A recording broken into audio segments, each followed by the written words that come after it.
Hi, Gabrielle. Let's take a look at this new set of essays. This one is about becoming dependent on the internet and phone. So let's see what you said. Some people believe that society depends too much on technology, like the internet and mobile phone. The use of the internet, you don't need to say internet web. You either say the World Wide Web or the internet, but not both. And telephone can make people's lives easier and convenient by using, for instance, Facebook. However, I believe that people are getting too addicted to their technology and as a result have a negative effect on people's health and productivity at work.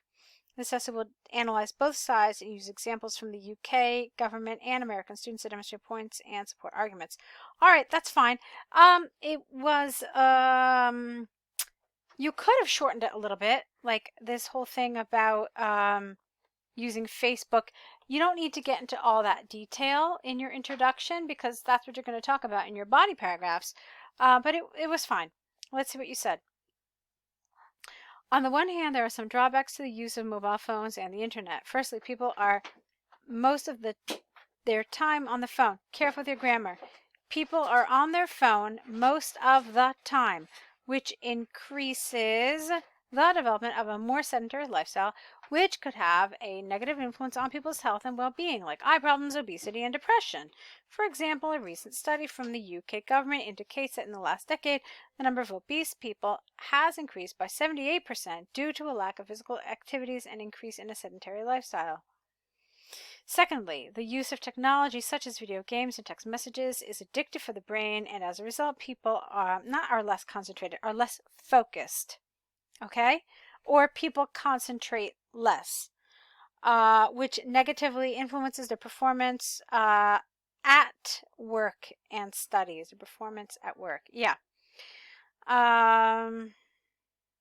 Performance. And you see here, it's kind of strange because their performance in their studies, but at work. So you could have probably put both of them to make it accurate.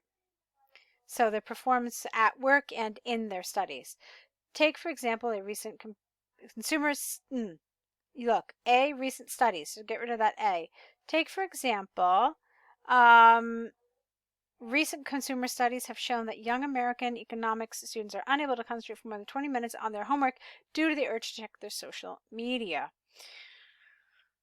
Okay. We'll talk about it in a minute. Let me keep going though, okay? So, on the other hand, technology can be beneficial for people because they stay easier in contact with the outside world. Careful again with your grammar. Because they stay in contact with the outside world more easily, which is essential for socialization. This is because people people have free access to apps and social media, which can be used for communication. For example, a recent study from the Spanish government indicated, you didn't say you were going to talk about Spanish government, you said UK and American. Okay. Indicated that people from Spain feel less lonely when they are in isolation due to the coronavirus because of regular use of FaceTime and WhatsApp with family and friends. Okay. Let me read your conclusion and then I'll tell you my feedback. To conclude from the examples and arguments given, I firmly believe that the disadvantages outweigh the advantages. It's not just one advantage, right? Because firstly, it has a negative influence on people's health, and secondly, it reduces people's performance in work and studies. It is predicted that the use of technology will increase, and therefore the government should encourage health programs to decrease the percentage of health issues such as obesity. Okay, so here's what I want to talk about. I was very encouraged in the beginning when you talked about becoming addicted to these devices, okay? And somewhere here you talked about addiction. And I was happy with that because addiction is the next step in dependence, right? So if you talk about here, the task talks about becoming dependent on the internet and phone. And so when you become addicted, it's just taking that dependence, a couple steps further. So it felt like it was on topic. But you didn't really continue with that, okay? So addiction was just one of the things that you were talking about here. But in the end, what you ended up talking about in the rest of this paragraph and completely in this paragraph is just the pros and cons of internet and phone usage. okay? And you didn't really talk about people becoming dependent. Now, if you look at the question again, all right, you will see, what is it telling you? I mean, if I were going to phrase this in a different way, in a clearer way, it's what are the benefits of becoming dependent on the internet? What are the benefits of becoming dependent on your phone? Okay, so specifically, it's not just the benefits of the internet, but actually this dependence on these devices. Are there benefits to this? Okay, what do we mean by becoming dependent? We mean becoming reliant. We mean, you know, it's a part of your life that you really just can't live without. That's what it means to become dependent. And so you didn't really talk about that, okay? Not enough, not here, because you didn't talk about dependence. You just talked about, using it for communication and how it's really helpful when, people are in isolation and so forth. So this felt not really totally on topic, okay? Like it wasn't developed entirely appropriately. Like I said, this one you kind of were on the right track. Kind of more so. The other thing that I want to talk to you about is look at this. Look at the length of your paragraphs. This one is about twice the size of this one.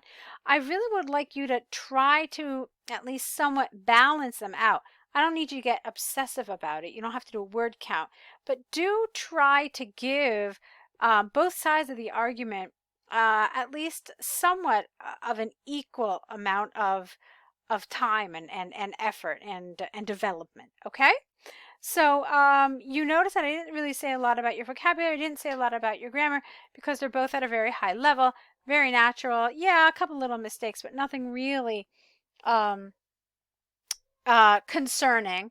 Okay, so I want you to think though what I talked about here in terms of the task achievement, in terms of really answering the task. Okay, so let's move on to your school subjects. Let's see. All right, I'll see what this says, but let me read it through first. The given pie chart illustrates the proportion of the popularity of 7 different educational modules, and you mentioned them good. In Germany in the year 2017, overall PE and history were the most chosen school subjects, followed closely by physics and maths. Of all the 7 subjects, IT was the least prominent one, as well as the curriculums, biology, and geography. Okay, curriculums is not really the right word here. You could have said subjects, you could have said courses, but not curriculums. Also, prominent is not the right word here. You mean the least popular. It would have been okay to say popular, even though it was used in the prompt. Okay? So, it can be observed that the subject PE was just slightly more popular compared to history. Likewise, physics and maths were also prominent educational school programs and had almost the same proportion, which was 18.1 and 19.5 respectively. Okay. In contrast, IT had just 3.7% and was therefore the least chosen of all the curriculums. Okay, as I already said, curriculums isn't really an appropriate word here. It should have just been of all the courses or of all the classes or of all the subjects, okay?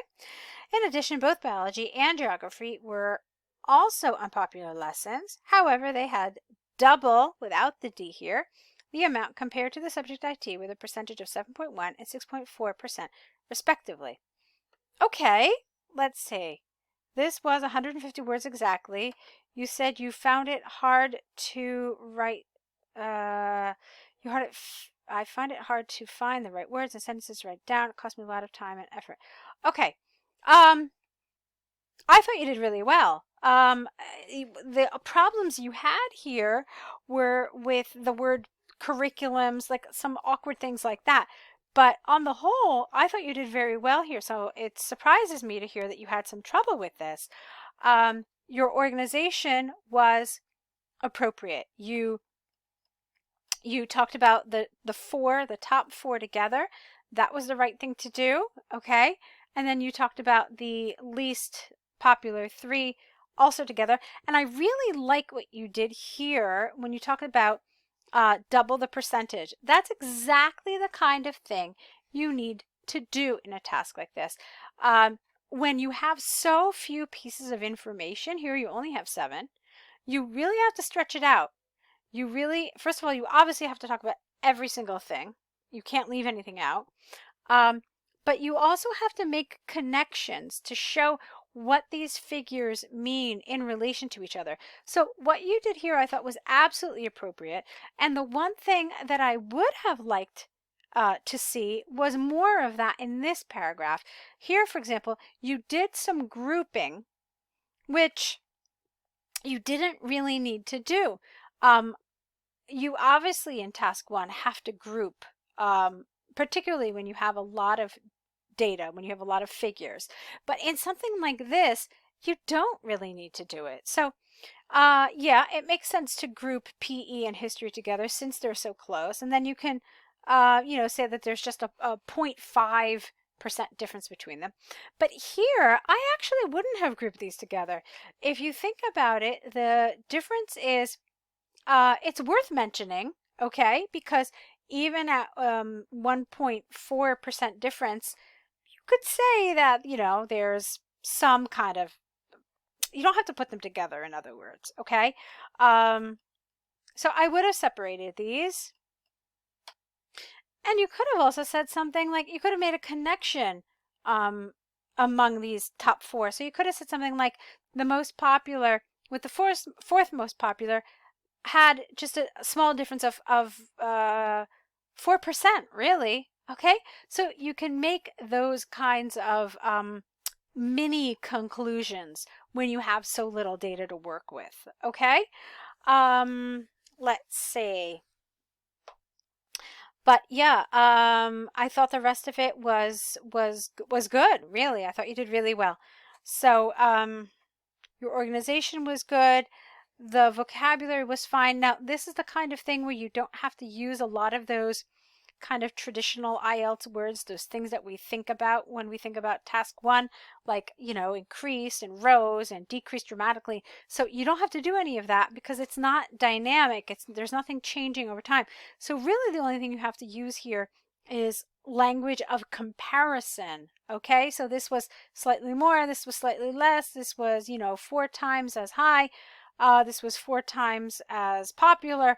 Okay, and you did that. So I thought you did well. Let's see. Yeah, that's pretty much it. I thought you did very well. I thought it was a strong set. You're doing great, so keep it up, okay? And if you have any other questions, please feel free to, just jot them down in your next email, okay? I'll be looking forward to your next set of essays, so good luck.